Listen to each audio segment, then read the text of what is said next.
Of a vital link between Oakland and San Francisco that carries more than 300,000 automobiles per day. Now look at the low, flat island connected to Yerba Buena Island at the middle of the bridge. That's Treasure Island.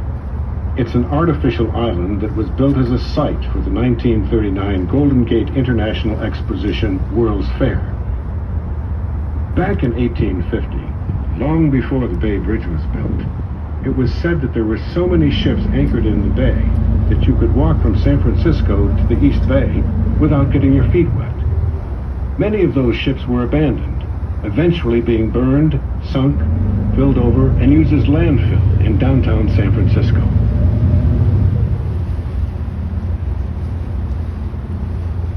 Now, look toward the downtown area, marked by the tall Transamerica Pyramid Building.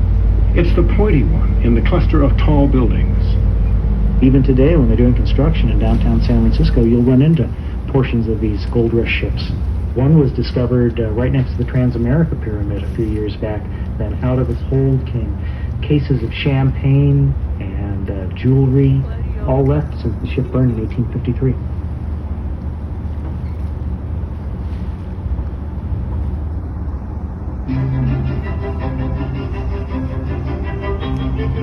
Look along the waterfront of the city for the historic Ferry Building.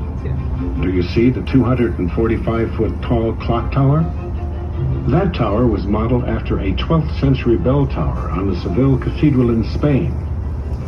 Commuting to San Francisco in a ferry boat was the main form of transportation up until the 1930s, before the Bay Bridge opened. Nearly 50,000 people a day use the ferry system. After the city's two main bridges were built, cars soon took over as the city's main form of transportation, and the Ferry Building was no longer a central port of entry for commuters. Today, the building has been restored and contains a thriving international farmers market that is open year-round. Herb Kane, a well-known columnist for the San Francisco Chronicle, once affectionately said, "The waterfront without the ferry tower would be like a birthday cake without a candle." This iconic tower will forever be a welcoming landmark for the city of San Francisco.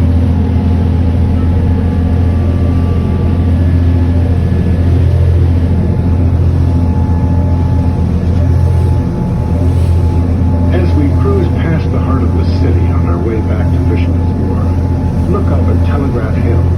It's the hill closest to the water, the one with the single white column on top. That's Coit Tower. Coit Tower was built with the monies left by Lily Hitchcock Coit. She grew up in the city and was a tomboy who used to chase fire engines. She quite literally would bolt out of fancy formal affairs when she heard the fire alarms going. She loved firemen. One local legend had it. The tower was supposed to be a fire alarm.